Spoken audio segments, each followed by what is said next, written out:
làmb ji day fees. ay Diop 2. waaw Diop 2 instant bi ñooñu jamono ji moom yëmbal leen tëggal moom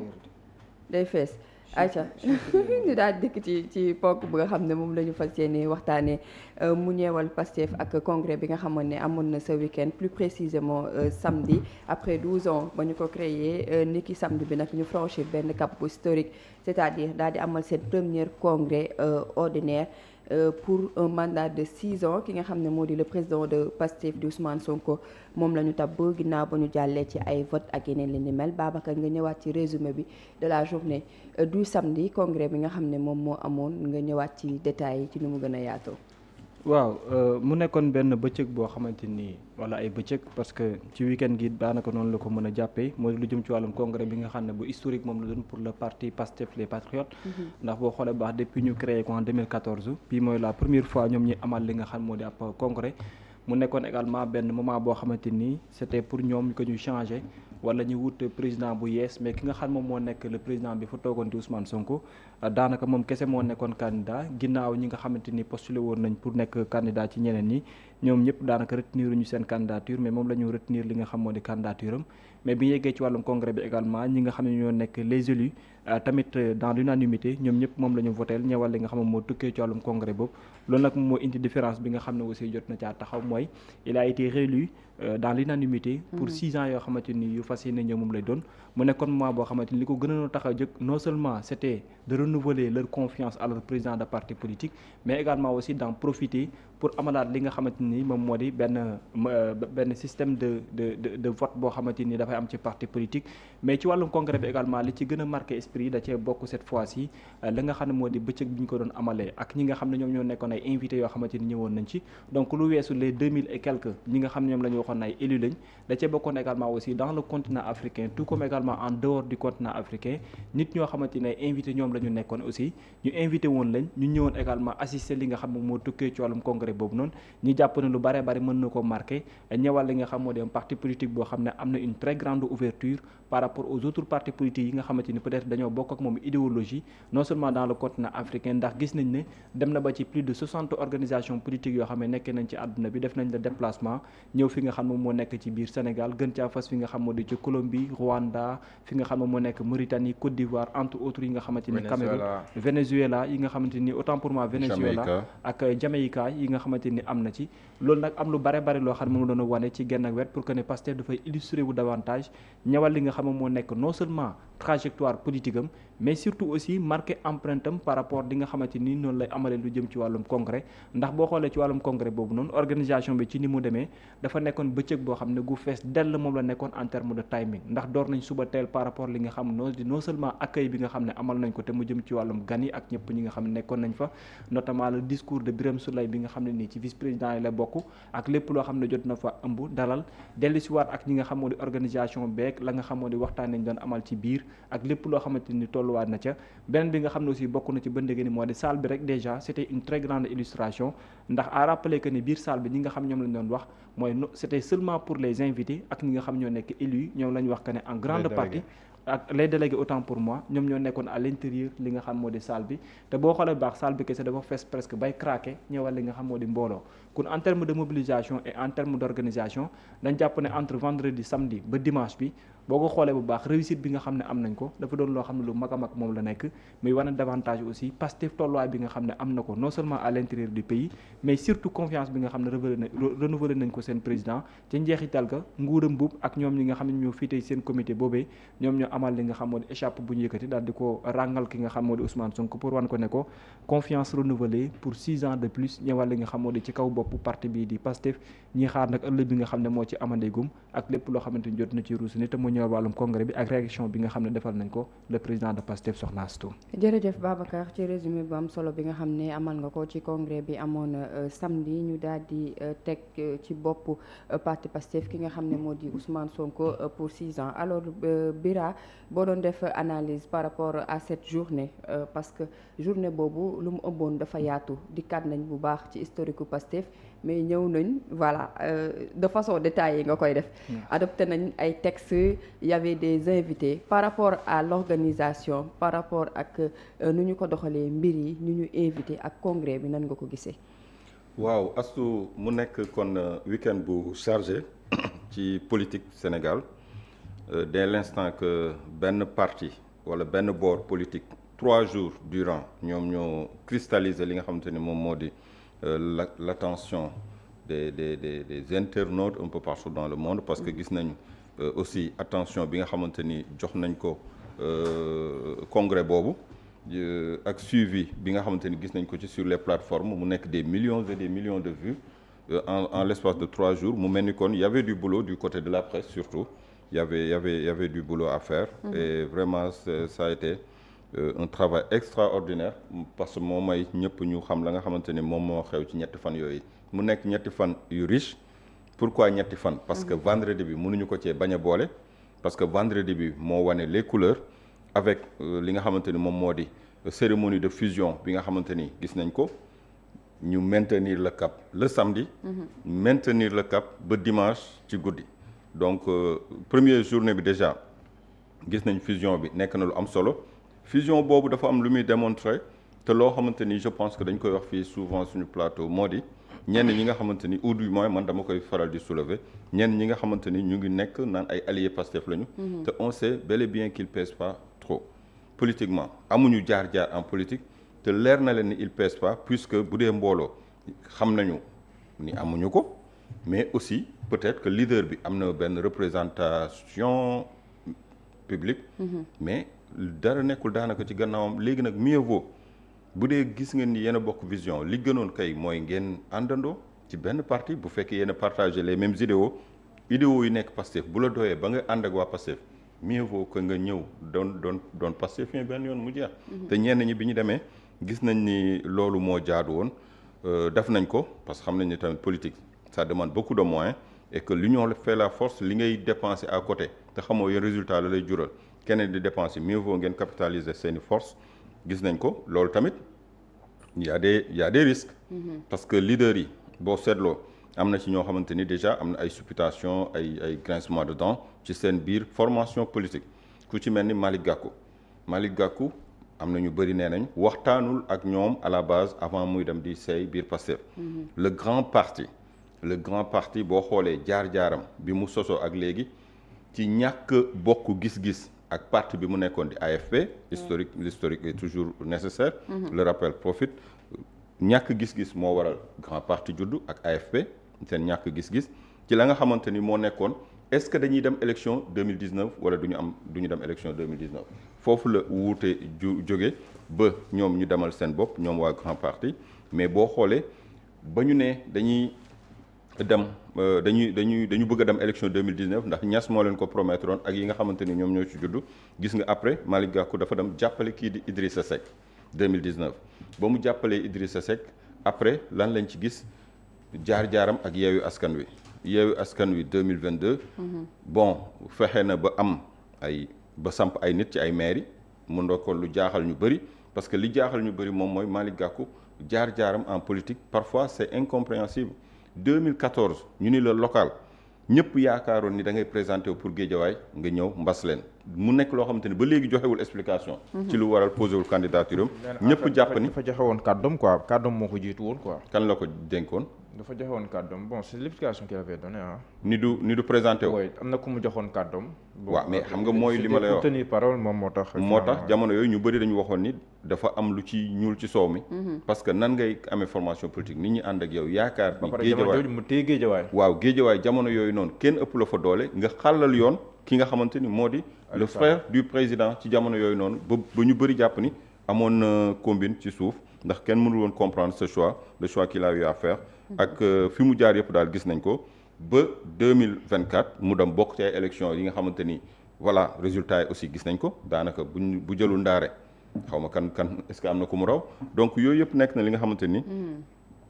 ñi nga xamante ni ñoo nekk ci moom man je pense que xaw koo mere tuuti man dama jàpp ni dañoo amoon ay intention wala ay bëgg-bëgg ngir laaj ay bopp moomeel ci élection législative yi te yaakaaroon nañ ni dina amaat beneen Yewwi Askan Wi buy juddu boo xamante ni fu Malick Gakou am poulain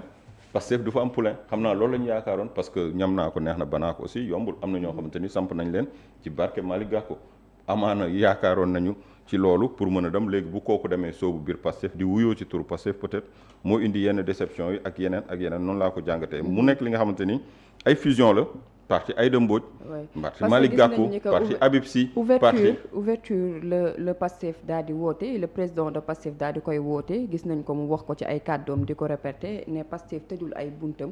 pour mbir yi gën a yaatu ba tax na sax ci biir congrès boobu ñu ngi seetlu ne que Aïda Mbodj mi ngi naan presque 60 organisations daal dinañu rejoindre li nga xam ne moo di Pastef. waaw man jàpp naa ni du limu organisation yi. mooy am solo. limu organisation yi 100 200 300 gis nañ de l'autre côté ñu ngi wax ni am nañu 100 300 500 maires ay format pour man du lim bee am solo mais ñi nga xamante ni ñoom ñoo ñëw ban poids la ñu indaale moi je pense que loolu am solo bu dee ay lim rek. gis ñi fi jot a jaar luñ fi limul amul. lu ñu amoon ci ay soutien bu dee ci en matière de nombre et d'arithmétique bëri na mais ban poids moom moo am solo te ñu xamante ni indaale nañ ko loolu mooy ak est-ce que c'est idéologie bi Pastef di prôné est-ce que ñoom gëm nañ ko parce que nee nañ ba ñu démb bu ñu nangoo tey seen i pexe jubul am na ñoo xamante ni dañu ni woon jamais au plus grand jamais ñu ànd ak waa Pastef yow waxatoo ànd ak Pastef léegi da nga bëgg ñëw say biir Pastef est-ce que gëm nga idéologie Pastef est-ce que sax réellement comprendre nga ko opportunisme la wala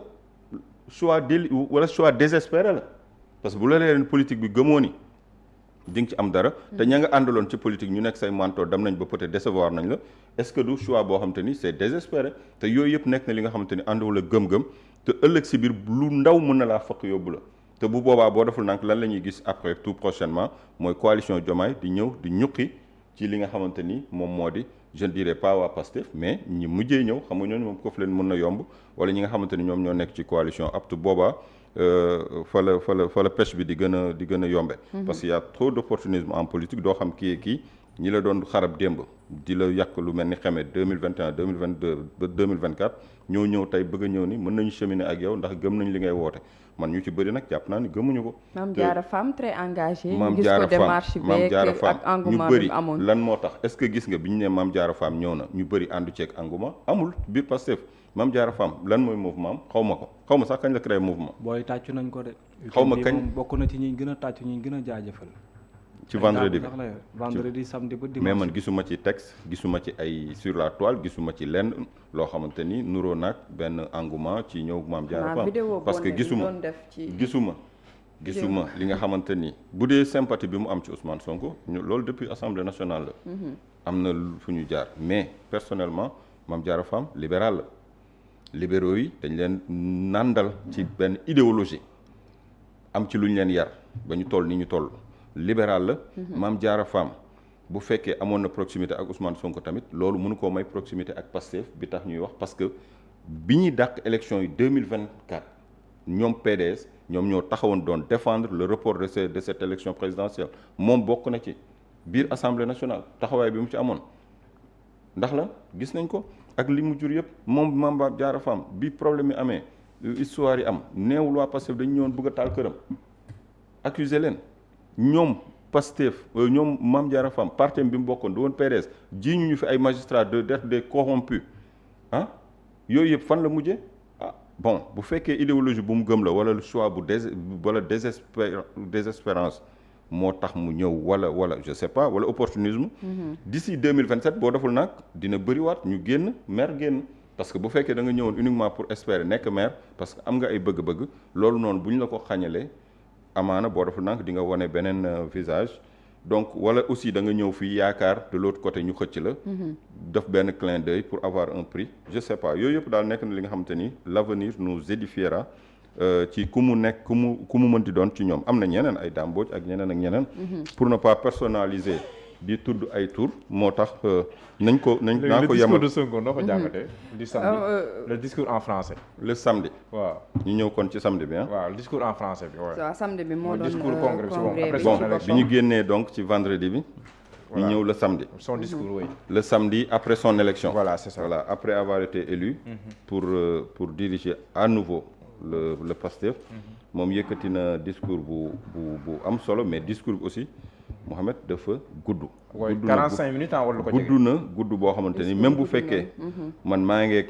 discours bi. il a redéfini bon la doctrine de Pastef. dellu siwaat ci li nga xamante ni moom moo di fi Pastef jaar ba yegsi fi mu yegsi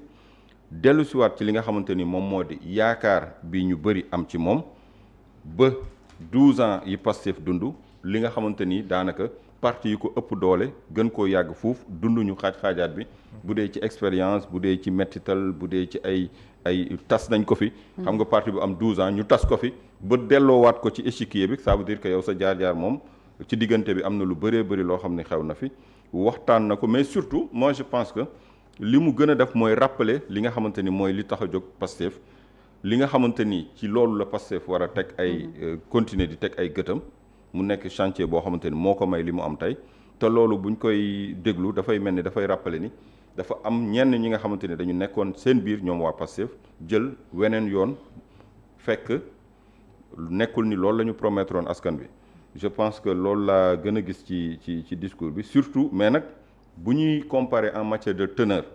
discours bi mu defoon ci Franck Fanon grand musée des civilisations ak discours bi mu def après son investiture jàpp naa ni nekk na ay discours yoo xamante ni ay discours yu am solo la en matière de contenu surtout que daf ko def sax en français ça veut dire que amoon nañu ay gan et il voulait parler à l'international puisque Pastef dafa commencé am ay modèles un peu partout mu def ko ci français te boo xoolee français boobu mu def ci dimanche bi daanaka moom rek la tënkaat ci wolof discours bi mu def en français devant l'Assemblée moom la tënkaat ci wolof gën koo wolofal gën koo contextualiser mais même discours bi la apparemment mais daal doon na ay am naa ci passage yu bëri yoo xamante ni. waaw jox si ay jukki rek. parce que dikkaan na ci bu baax lu jëm ci wàllum Pastef war a dépasser li nga xam ne moo di l'état post-colonial. ñëw ci souveraineté yu ci bëri yëkkati na ko ci boobu les discours. ba def sax bilan. Pastef ci jaar-jaaram ci 2 ans yi ci gouvernement bi. boo xoolee def na ko ci parce que fi muy waxee. Nous avons accordé nos priorités au véritable secteur stratégique pour une souveraineté agricole alimentaire loolu yëpp boobu dafa dressé li nga xamante ni moom moo di jaar-jaaru Pastef ci 2 ans yi ci biir gouvernement bi ak fi nga xamante ni foofu la ñu tegoon ñoom seen curseur muy ci wàllum moom sa bopp ci wàllum dund wàllum lekk wàllum naan wàllum souveraineté ak nationalisme bi nga xamante ni moom la Pastef di prôné mu nekk idéologie boo xamante ni da koo méngale sax ci biir discours am ak ñi nga xamante ni ñoom ñoo di les grands panafricains de l'histoire ku ci mel ni Kwame Nkrumah le Ghanéen ku ci mel ni Cheikh Anta Diop ku ci mel ni Thomas Sankara ku ci mel ni Amilcar Cabral ñooñu nekk les grands panafricains yi nga xamante ni ñu bëri ci ñoom sax jiite wu ñu réew ñu bëri ci ñoom seen jaar-jaar ci réew lu gàtt la Thomas Sankara coow li muy bëri yëpp yàggul ci nguur Kwame Nkrumah gis nañ après coup d'état bi amoon ba mu mujj dem Guinée ci Sékou Touré Amilcar Cabral Guinée-Bissau gis nañ aussi xeex bi ñu doon xeex pour l'indépendance de la Guinée-Bissau ak ñeneen Cheikh Anta Diop musul nekk ci gouvernement am na tête yoo xamante ni boo xoolee Pastef bi mu ñëwee dafa am ay figures yoo xamante ni dafa mel ni dañ nekk di leen réhabiliter ku ci mel ni Mamadou Dia li ñuy tudd turam ak li ñuy wane ci gëm-gëmam ak vision am te Mamadou Dia pourtant yàlla dogal na musul jiite réew nekkoon na président du conseil nekkoon premier ministre mais ak fi mu mujjee ak Senghor bu demee ba vision moom la ñuy gën a prôné que vision Senghor ba léegi doo dégg ñun la vision Léopold Sédar Senghor lii la woon vision Senghor économiquement doo ko dégg pourtant moom moo jiite woon réew mi plus de 20 ans nekk bokk ci les pères des indépendances mais vision Senghor souvent doo ko dégg li ngay dégg souvent mooy vision Mamadou Dia parce que économiquement moom moo yoroon les leviers pour tracer une voie bi nga xamante ni ñu bëri dañu ci amoon yaakaar mu mel ni dañoo def beaucoup de pas en avant delluwaat ginnaaw plus de 60 ans mu mel ni fa Mamadou Dia tegoon tànkam ñii fa lañ bëgg a teg seen tànk mu di wàllum nationalisme mu di wàllum moom sa bopp je pense que discours bi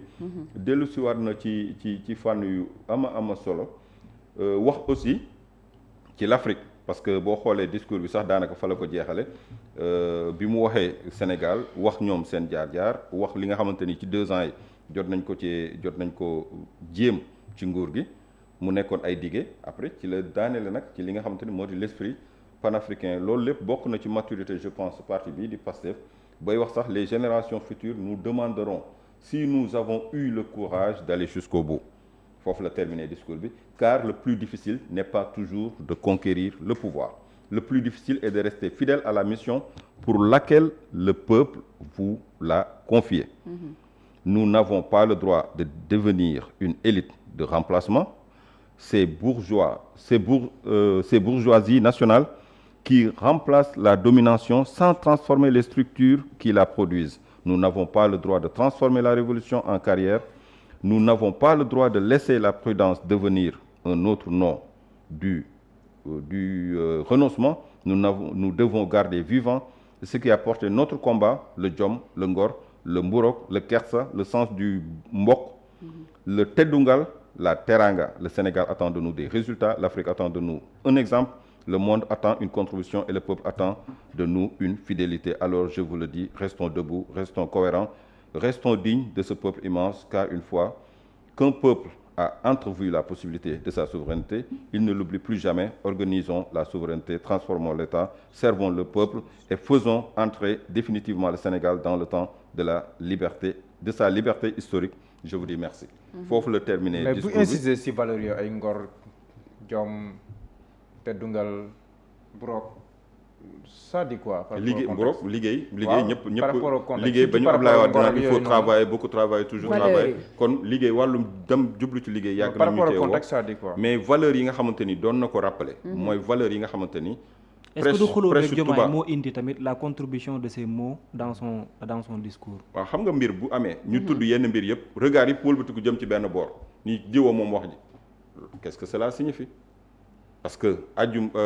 tabaski bi passé prêche yi nga xamante ni xutba yi imam yu bëri def à travers la toile boo xoolee ci wàllum loolu la jëm wàllum ngor wàllum loyauté kóllëre ak yu ni mel léegi nag bu ñu nee wax ji diwoo ko moom pourquoi ñu bëgg koo solal diw mbub mi xanaa moom rek la jot wala voilà donc loolu aussi beneen question la rappeler na ko mais bu ko rappeler moom tamit wane man mën naa ci jàng ñaari jàngat yi mooy loo gis dafa am lu ko waral parce que lépp lu nga xamante ni suñu borom moo ko dogal ñëwul wàcc ci suuf di ko nasaka nocc daf koy jaarale ci ay nit mais surtout aussi de l'autre côté wax li nga bu ñu naan valeur ak ngor mooy maanaam loo diggee ak askan wi loo diggee ak nit ñi ba ñu wóolu la dénk la ci loolu nga war a tegu loolu mooy ñaari jàngat jàngat bi mooy peut-être ñoom dañoo am beneen trajectoire bu ñu jël ñoom waa Pastef te li ko indi ñëpp xam nañ ko dañoo xeex ba yegsi ci nguur pendant tant d'années am benn projet am benn vision ni vision boobu la ñu bëgg a mettre en place moom la ñu bëgg a dérouler ba ñu yegsee ci ñoom lan la ñu gis ni ndekete comme ni mu ko waxee démb sax ci wolof ndekete ñenn ñi nekk ci ñun amoon nañu yeneen bëgg-bëgg mu di delloo siwaat le système kon maanaam ànd bi li muy yàgg-yàgg yëpp am na ñoo xamante ni soit dañ doon nëbb seen bopp wala ñeneen ñi ñoo amoon difficulté pour xam ñooma kan donc loolu laa jàpp ci discours bi mu nekk kon discours en tout cas discours samedi bi daal nekk na discours bu am solo. invité yi nag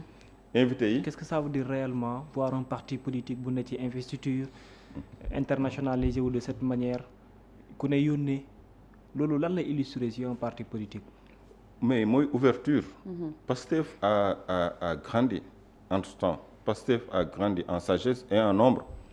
fi mu jaar war na ko mën a may tey après 12 ans Pastef am yenn ouverture yi parce que boo xoolee li leen wutalee yeneen parti yi mooy ñii dañuy ñëw ci courant libéralisme ñii ñëw ci courant socialisme libéralisme ak socialisme yooyu yëpp doonut li nga xamante ni c'est ñun ñoo ko fent ñun dañ ko jëlee ci yeneen i gox ba pare gox yooyu ñu ko jëlee bu dee France socialiste Sénégal yi ak yu France dañu am international socialisme ca la ñu bokk seeni ndaw sax di fa dem ñu leen di former yooyu yëpp am na ñii bu dee dañoo ñëw banqaasoo wuñu ci benn courant ci yi nga xamante ni moom la ñu xamoon lu dul li les wala certains pères fondateurs doon woote mu di nationalisme boobu nekkul courant boo xamante ni dañ ko théoriser ay philosophes wala ay grands penseurs ñoom ñoo ko théoriser comme le communisme et cetera bokkul bii dafa nekk lu dul lu yomb mën a expliquer la mooy maanaam gëm sa bopp mooy li Trump naan America first pas America great again parce que loolu leneen la mais America first mooy maanaam lépp lu may def maa ngi jiital sama intérêt réew dooru xool intérêt keneen ak ku mu mën di doon donc loolu nag weesuwul nationalisme te nekk na courant boo xamante ni peut-être ñoom Ho Chi Minh moom lañ doon xeex pour am seen indépendance parce que nationalisme boobu moo amoon te Indochine moo am ci yenn pays de l'Amérique latine yi nga xamante ni surtout boo xoolee nationalisme ñu koy woote ñëpp mooy ñi nga xam dañ leen a nootoon socialisme communisme yeneen yi bokkul mais nationalisme ñu koy woote mooy ñi nga xam dañ leen a nootoon ñu yàgg ci domination coloniale ñoom ñooy laaj nationalisme ak souveraineté ba tax na qui se ressemble s'assemble dañoo am ay points de jonction moo tax peut-être ñoo waral seen teewaay mais aussi Pastef fa mu yegg dina la wan ni kon Pastef fa mu yegg sori na les Caraïbes Jamaïque sori na de soxna si Jamaïque dafa sori moo gën a sori Amérique nga yëg dégg yëpp c'est les Caraïbes Amérique latine ñëw boo xoolee continent yi dañoo jukki daanaka fu nekk am fa ay représentation rawatina nag en Afrique bi nga xamante ni man jàpp naa ne dina nekk un danger pour tout tenant du pouvoir boo gis ni am nga parti buy méngale boppam ak Pastef te ñëpp xam nañ Pastef li muy woote donc mën na constituer un danger pour beaucoup mais mën na nekk tamit un vent nouveau qui va souffler sur l'Afrique parce que boo xoolee les Comores am nañ seen parti bu nuroog Pastef seen représentant sax gis nga proximité bi mu am ak ñoom gis nga Cameroun noonu ñeneen noonu te dëkk nekk na dëkk yoo xamante ni vent du changement tàmmul di fa souffler ku xool Cameroun xamante ni depuis depuis daanaka plus de 50 ans ma nga jiite réew ma donc nga war a xam ni yenn dëkk yi am nañ ay jeunesse yu soxla changement boobu ñu bëgg amaana moom moo tax ñuy xool seen bopp ci Pastef bëgg a mel ni Pastef ci wàllum discours bi daal loolu laa ci mën a tënk mais bu dee ba ci dimanche bi lenn daal dinañ ci ñëw ci dimanche bi d'accord kon discours bi daal loolu laa ci mën a tënk en quelque sorte pour laisser aux autres la parole jërëjëf Bira alors